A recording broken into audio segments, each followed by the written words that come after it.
నమస్తే. మార్చి 24వ తేదీ. సో మనందరికీ తెలుసు, ముఖ్యంగా హైదరాబాద్ నగరంలో ఎంఎంటీఎస్ రైళ్లు అన్ని తిరుగుతూ ఉంటాయి.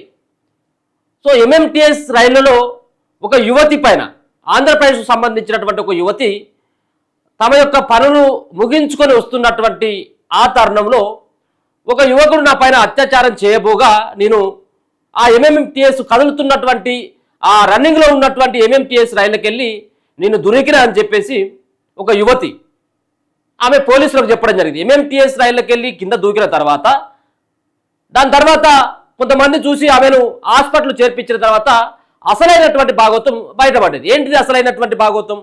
ఈమె చెప్పినటువంటి వర్షన్ వేరు ముందుగా, ఇప్పుడు ప్లేట్ ఫిరాయించడం జరిగింది. సో గతంలో ఏం చెప్పింది, ఇప్పుడు ఏం చెప్పింది? ఆమెను హాస్పిటల్ చేర్పించిన తర్వాత ఏం జరిగింది అన్నటువంటి దానిపైన పోలీసులు విచారించేటువంటి సందర్భంలో విస్తుపోయేటువంటి ఒక రకంగా ప్రతిపక్షాలకి జీవం పోసేటువంటి విధంగా, ప్రతిపక్ష పార్టీలకి, అధికార పార్టీ అయినటువంటి కాంగ్రెస్ పార్టీకి ఒక రకంగా పచ్చ తెచ్చేటువంటి విధంగా ఆమె యొక్క స్టేట్మెంట్ కనబడ్డది. ఏమని చెప్పిందాయా అంటే, నేను ఆ ట్రైన్లో విధులు ముగించుకొని వస్తూ ఉంటే ఒక యువకుడు నన్ను రేప్ చేసేందుకు ప్రయత్నిస్తుండు. సో ఆయన యొక్క దగ్గర నుంచి నేను తప్పించుకోవాలి కాబట్టి కదులుతున్నటువంటి ట్రైన్లోకి వెళ్ళి నేను దూకానని చెప్పేసి చెప్పింది. చెప్పడంతో ఆమెను గాంధీ హాస్పిటల్ వేసిండు. గాంధీ హాస్పిటల్ వేయడంతో బీఆర్ఎస్ పార్టీకి సంబంధించిన కొంతమంది నేతలంతా ఆమెను పరామర్శించడానికి వెళ్ళిండు. ప్రభుత్వం మీద దుమ్మెత్తి పోసిండు. ఇదంతా కూడా ప్రభుత్వం యొక్క వైఫల్యంతో జరిగిందనేది. శాంతి భద్రతలు మొత్తం అంతా కూడా ఆ రాష్ట్రంలో లేవు. ఇది మొత్తం అంతా కూడా ఇది ప్రభుత్వం యొక్క నిర్లక్ష్యంతో జరుగుతూ ఉన్నాయి అనేది వాళ్ళ అనిపోసిండు. ఆమెకు ప్లాస్టిక్ సర్జరీ చేసిండు. ఆ ముఖానికి అంత కింద పడడంతో ఆమె ప్లాస్టిక్ సర్జరీ చేసిండు.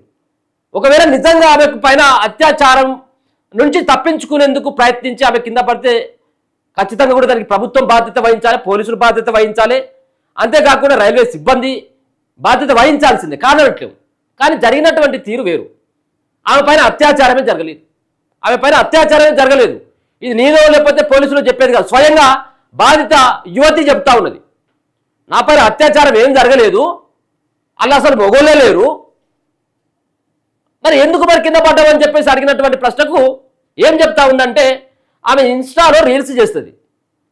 ఇన్స్టాలో రీల్స్ చేస్తూ ఉంటుంది. దీంట్లో ఆ ఫేస్బుక్లో ఇంకా దేనిలో పెడతారు కదా, ఈ రీల్స్ అని చేసుకుంటూ ఇక కదులుతున్నటువంటి ట్రైన్లో ఆమె డోర్ దగ్గరకు వచ్చి నిలబడి ఆమె రీల్స్ చేస్తూ ఉంటే అదుపు తప్పి కింద పడిపోయింది. అసలు జరిగినటువంటి వాస్తవం ఇది. మార్చి 24వ తేదీన ఈ ఘటన జరిగితే పోలీసులు ఎన్ని సీసీ కెమెరాలు పరిశీలించినా ఒక్క ఆనవాళ్ళు దొరకట్లేదు. ఒక్క ఆనవాళ్ళు కూడా దొరకలేదు. దాదాపుగా 20-25 రోజులు అవుతా ఉన్నది. అసలైనటువంటి అనుమానం పోలీసులకు వచ్చింది. అరే మరి ఇప్పటి వరకు ఎన్ని సీసీ కెమెరా ఫుటేజులు పరిశీలించడం, దాని తర్వాత ఆమె మాట మారుస్తూ ఉన్నది. ఆమె మాటలలో డౌట్ రావడంతో ఈ దిశగా ప్రయత్నాలు చేసింది. అసలైనటువంటి వాస్తవం ఏం చెప్పాలని చెప్పేసి ఈతో పట్టుబడడంతో అప్పుడు నిజాన్ని కక్కింది. నిజాన్ని ఏమని కక్కింది, నేను రీల్స్ చేస్తూ ఉన్నా, నేను ఎంఎంటీఎస్ రైల్లో కదులుతున్నటువంటి రైల్లో నేను డాన్సులు వేస్తూ ఉంటే అదుపు తప్పి కింద పడిపోయినా అని. ఒకసారి చూడొచ్చు ఆమె ఇచ్చినటువంటి స్టేట్మెంటు, గతంలో ఇచ్చినటువంటి స్టేట్మెంట్ కూడా నేను ఒకసారి చూపెడతా. ఇగో ఏమని, ఎంఎంటీఎస్లో అత్యాచారం కేసు బిగ్ ట్విస్టు. కొద్ది రోజుల క్రితం అంటే మార్చి 24వ తేదీన జరిగినటువంటి సంఘటన. కొద్ది రోజుల క్రితం హైదరాబాద్ ఎంఎంటీఎస్లో అత్యాచార యత్నం సందర్భంగా యువతి రైలు నుంచి కిందకు దూకేసిన ఘటనలో ఊహించని ట్విస్ట్ చోటు చేసుకుంది. అసలు యువతిపై అత్యాచార యత్నమే జరగలేదని విచారణలో తేలింది. రైలులో వెళ్తూ ఇన్స్టా రీల్స్ చేసిన ఆమె ప్రమాదవశాత్తు కింద పడ్డది. ఇప్పుడు దీన్ని ఎవరు బాధ్యులు చేయాలి? ఇవను మహానటి అనాలనా, ఇవను ఏ నటి అనాలో చెప్పాలి. ఇక ఇప్పుడు ఈమె ఇచ్చినటువంటి స్టేట్మెంట్ ఏంటి ముందుగా, మరి ఇప్పుడు ఈమె పైన యాక్షన్ ఏం తీసుకోవాలి? ఇక సో అంటే ప్రజల్ని తప్పుదో పట్టించేటువంటి విధంగా, పోలీసులను తప్పుదో పట్టేటువంటి విధంగా, ప్రభుత్వానికి చెడ్డ పేరు తెచ్చేటువంటి విధంగా జరిగిన అంటే ఒక పక్కన జరగట్లేదా ఇంకా మిగతా అంటే జరుగుతున్నాయి, అది వేరే సమస్య. కానీ జరగకపోయినా అత్యాచారాన్ని అడ్డు పెట్టుకొని నా పైన రేప్ చేసేందుకు ఒక యువకుడు ఉరుకొచ్చిండు, నన్ను పట్టుకున్నాడు, ఇంకేదో చెప్పేసరికి నేను దానికి వెళ్ళి దునికినా అని చెప్పా. ఇప్పుడు ఏమని అంటా ఉన్నది, నేను రీల్స్ చేస్తూ ఉంటే కాలు జారి ప్రమాదవశాత్తు కింద పడిపోయానని చెప్పింది. ఈ విషయం చెప్తే అంతా తిడతారని ఇప్పుడు మెచ్చుకుంటారు కావచ్చు. ఇక నిన్ను ఇప్పుడు నువ్వు చేసిన దానికి మెచ్చుకుంటారు కావచ్చు ఇక జనాలంతా, ఎవరన్నా తిడతారు కావచ్చు, మా ఇంట్లో నువ్వు ఇంట్లోకి రానియరు కావచ్చు, అందుకని చెప్పేసి నా మీద అత్యాచారం జరిగిందని చెప్పినాను.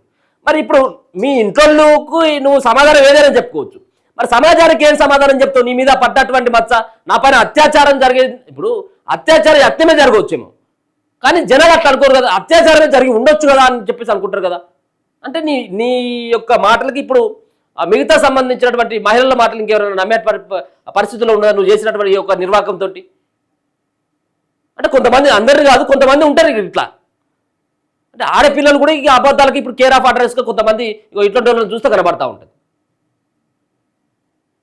ఎంత దారుణం! ఇప్పుడు 25 రోజుల కానించి పోలీసులు ఇక వాళ్లకు ఇక ముప్పు తిప్పాలనుకోరాదు, ఎందుకంటే అత్యాచార ఘటన, నిందితుడు దొరకపాయా. ఇది ప్రభుత్వానికి చెడ్డ పేరే, పోలీసులకు చెడ్డ పేరేనే. మేము దేశంలో ఏమో పోలీసు వ్యవస్థలో, నిఘా వ్యవస్థలో నెంబర్ 1 స్థానం అని చెప్పేసి ఒక పక్కన తెలంగాణ పోలీసులు చెప్పుకుంటా అండి. ఇప్పటి వరకు ఒక్కరికి సంబంధించినటువంటిది కూడా ఆనవాళ్ళు దొరకకపోయింది కాబట్టి ఇక ఇప్పుడు లాస్ట్కి మొత్తానికి నిజాన్ని మాత్రం ఏదో విధంగా అయితే పోలీసులు అయితే గక్కించారు. మొత్తానికి దీంట్లో నేను ఇన్స్టాలో రీల్స్ చేయడం కోసం రీల్స్ ఫోన్లో తీసుకుంటూ, నేను ఈ సోయిలో లేను, నేను ఈ లోకంలో లేను, డ్యాన్స్ వేసుకుంటూ ఎగురుకుంటూ దునుకుకుంటూ నేను వెకిల్ చేష్టలు చేసుకుంటే కింద పడ్డా, నేను తప్పించి నా మీద ఎట్లాంటి అత్యాచారం జరగలేదని ఒప్పుకున్నారు. ఇక గతంలో చూస్తే, గతంలో రాసినటువంటి వార్తలు చూస్తే నవ్వొస్తుంది. ఇప్పుడు ఇగో ఎంఎంటీఎస్ రైలు బోగిలో ఒంటరిగా ఉన్న యువతిపై ఓ యువకుడు అత్యాచారానికి పాల్పడ్డాడు. అంటే ఒక పేపర్లని కూడా ఈ విధంగా మ్యానిపులేట్ చేసింది ఆమె చెప్పినటువంటి ఆ మాటలతోటి. ఇగో ఎంఎంటీఎస్ రైలు బోగిలో ఒంటరిగా ఉన్న యువతిపై ఓ యువకుడు అత్యాచార యత్నానికి పాల్పడ్డాడు. అతని నుంచి తప్పించుకునే ప్రయత్నంలో బాధితురాలు రైలు నుంచి బయటకు దూకగా తీవ్ర గాయాలయ్యాయి. సికింద్రాబాద్ జీఆర్పీ పోలీసుల వివరాల ప్రకారం అనంతపురం జిల్లాకు చెందిన యువతి 23 సంవత్సరాలు ఉంటాయట. ఆమెకు మేడ్చల్లో ఓ ప్రైవేటు సంస్థలో ఉద్యోగం చేస్తుంది. తన సెల్ ఫోన్ మరమ్మత్తు కోసం సికింద్రాబాద్కు వెళ్లి పని ముగించుకొని అనంతరం ఎంఎంటీఎస్ లో మేడ్చల్కు బయలుదేరింది. మహిళల కోచ్లో ఆమె ఎక్కింది. ఆ బోగిలో ఉన్న మరో 2 మహిళలు అల్వార్ స్టేషన్ లో దిగిపోయారు. బోగిలో యువతి ఒక్కతే ఉండగా ఆ యువకుడు, అంటే ఆయనకు 25 సంవత్సరాలు కూడా ఉంటాయని చెప్పేసి రాసిచ్చింది. ఆయనకు అసలు లేడు, 25 సంవత్సరాలు ఓ యువకుడు 25 ఆమెపై అత్యాచార యత్నానికి పాల్పడ్డాడు. అతని నుంచి తప్పించుకునేందుకు బాధితురాలు రైలు నుంచి బయటకు దూకింది. కోంపల్లి సమీప ప్రాంతంలోని రైలు బ్రిడ్జి వద్ద కింద పడి గాయపడిన ఆమెను గాంధీ ఆసుపత్రికి తరలించింది పోలీసులు. 25 సంవత్సరాలు అంత నమ్మించింది, పోలీసులను కూడా నమ్మించింది.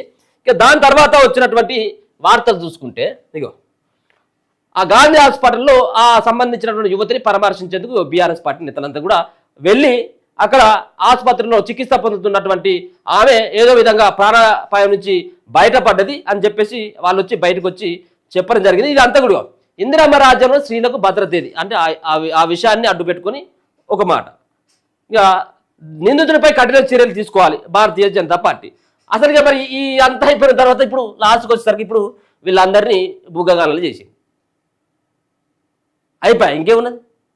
అత్యాచారం ఏం జరగలేదు, నా మీద ఎట్లాంటి దాడి జరగలేదు, మిన్ని రోజులు మీరు పిచ్చోళ్ళు అయిపోయి పిచ్చోళ్ళని చేసి పిచ్చిదాన్ని ఆ పిచ్చోళ్ళని చేసిన నేను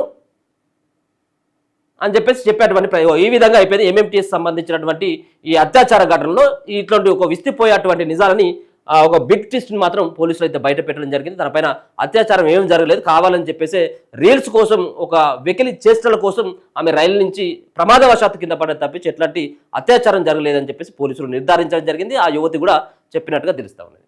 చూస్తూనే ఉండండి మనతో.